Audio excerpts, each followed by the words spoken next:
too many secrets. Jiu-jitsu is just pretty simple. You need to train hard. You need to, you should. I recommend people to do studies. For example, you go online or maybe try to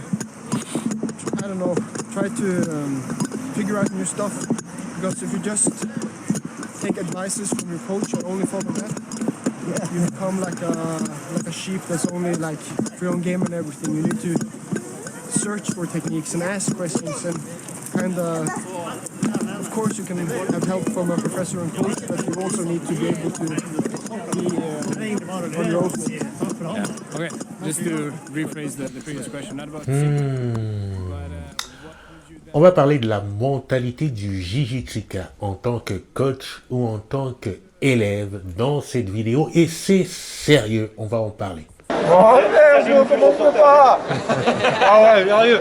Non, Rémi, non, je me calme, je suis tout à fait calme. Mais on va en parler tranquillement dans cette vidéo. Bonjour, je suis Jean-Serge Boulumba, le spécialiste de tes relations plus épanouies au quotidien. Et dans cette vidéo, on évoque cette histoire de mindset parce qu'il faut réellement comprendre ce dont il s'agit, quel est l'enjeu quand tu pratiques le jiu-jitsu brésilien, quelle espèce d'atmosphère il doit pouvoir y avoir dans ton esprit pour pouvoir faire en sorte que les choses aillent très bien.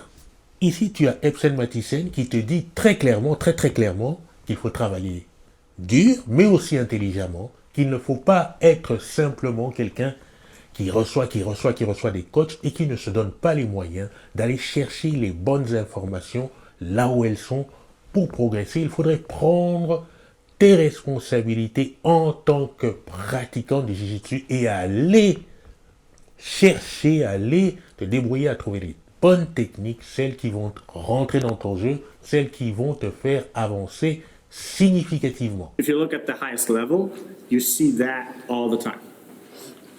Okay, and that's where we want to look at, right? We don't want to look at some small club somewhere where people are not really good. We want to look at the highest level, and we want to use that to guide us, right? That's what we want to do. Even if we're just recreational practitioners, we want to get as good as possible, because then it's more fun, right? If you're not good, it's not fun, you will quit. So be good. It's easy. Donc je crois qu'ici aussi le message est très clair. Il faut toujours te tourner, quel que soit ton niveau, compétiteur ou loisir, récréatif, te tourner vers les meilleures informations qui soient au top niveau. Pourquoi? Simplement parce que c'est plus fun. Que c'est là que tu découvriras des informations qui vont te permettre d'avancer de façon efficiente. Est-ce à dire que le coach que tu as dans ton club n'est pas utile, n'a aucune utilité? Et certainement pas. Surtout si le coaching en question est d'une qualité supérieure, à savoir de la bienveillance, de l'accompagnement, avec un environnement safe où tu peux te laisser aller à des erreurs et être accompagné dans ton évolution. Évidemment, ce coaching-là, c'est le coaching qu'il te faut de toute façon dans ton club et il est incontournable. Mais ce coaching-là, comment est-ce qu'il se construit? Comment est-ce qu'il se développe? Comment est-ce qu'il devrait être abordé du point de vue mindset? Comment est-ce que cela se passe? Eh bien, Andrew Wilson nous dit ceci. People don't update their internal teaching model based on information that they've gained through their career, all right? And I see this all over the place, all right? You have a guy that gets taught a technique when he's a lower belt or a blue belt or a purple belt, okay? And then they spend a lot of time doing that technique and learning a lot of things about it and getting better and figuring out the correct details and all of the things that go into being better at that technique. And then you watch when they go to teach it and they're showing almost a lot of times word for word exactly what their instructor showed them however long ago, okay? So they're doing the move a lot of times very differently than how they were taught to do the move. And they're making it work, okay? But they're not updating their internal teaching model. And they're still teaching it like they learned it fucking 10 years ago.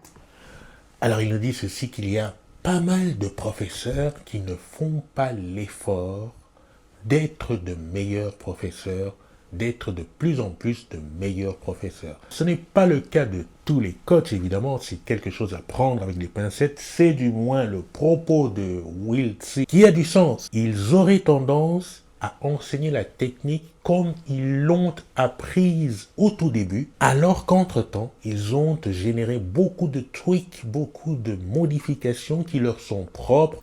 Il encourage donc les professeurs à se remettre en question, il donne une batterie de pistes par rapport à cela, et surtout, faire en sorte de mettre leur technique à jour assez régulièrement. C'est carrément le même propos que tient Saulo Ribeiro dans son livre qui est Jiu-Jitsu University. As you train with your instructor, keep an open mind so that you are not dependent on that one instructor's techniques and opinions. I tell my students not to be stuck to me. If I see somebody doing something interesting, I will introduce it to my student. Marcelo Garcia, Fernando Terere, Augusto Eduardo Teles. Il dit en l'occurrence qu'il faut vraiment avoir un esprit ouvert. Il faut aller chercher les infos, les belles infos, là où elles sont. Eh bien, il dit plus loin dans le même paragraphe, I don't want to expose you to the weapons that I have.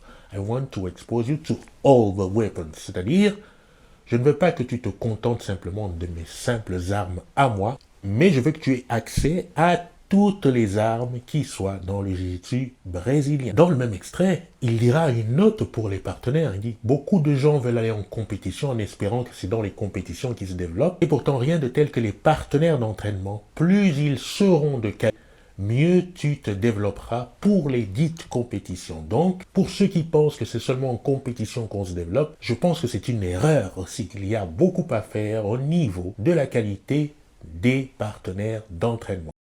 My body type is very different than many of yours. Don't take my technique as the word of God. It's not, right? Nobody's all powerful in jiu-jitsu. If something doesn't work for you, modify it. Feel free to modify it, whatever I do, to fit your body type, to fit your game. Also, experiment. Experiment, experiment, experiment. You do not have to be a black belt to invent anything in jiu-jitsu.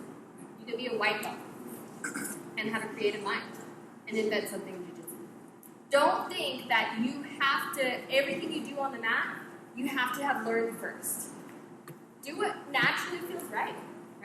Make shit up. I love to make shit up. Sometimes you end up in really weird, wild roles that you could never replicate in your entire life. And it's fun, right? Jiu-jitsu should be fun. It shouldn't be work. You shouldn't dread coming here. You should be excited to come here, excited to learn, excited to experiment, excited to grow and maybe even grow the sport, by your own small contribution to it. So thank you for taking my class. It's a little over time, but I hope you. Alors tu vois, c'est très intéressant ce que nous dit ici Ever Raftery dans le cadre de son séminaire sur la guillotine.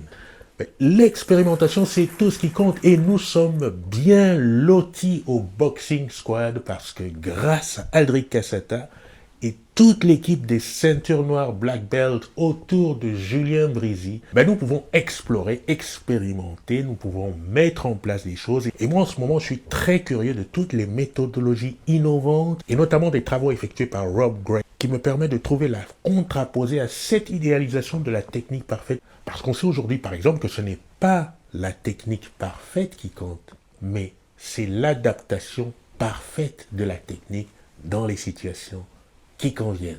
Tu auras donc compris qu'il te faut un mindset de chercheur quasiment tous les jours. Ne pas être passif, hyper passif à recevoir, à être abreuvé de choses qui sont peut-être pas si adaptées pour toi, mais être l'explorateur, l'expérimentateur pour la validation de techniques, de schémas tactiques stratégiques à ta mesure. Alors, dis-moi si tu es coach ou si tu es pratiquant du jiu-jitsu brésilien, ce que tu penses de ces avis sur le mindset. En attendant, je te dis à la prochaine vidéo. Salut, c'est Jean-Serge Moumba, le spécialiste de tes relations physiques au quotidien. Voilà, c'est la chaîne JSM Instant.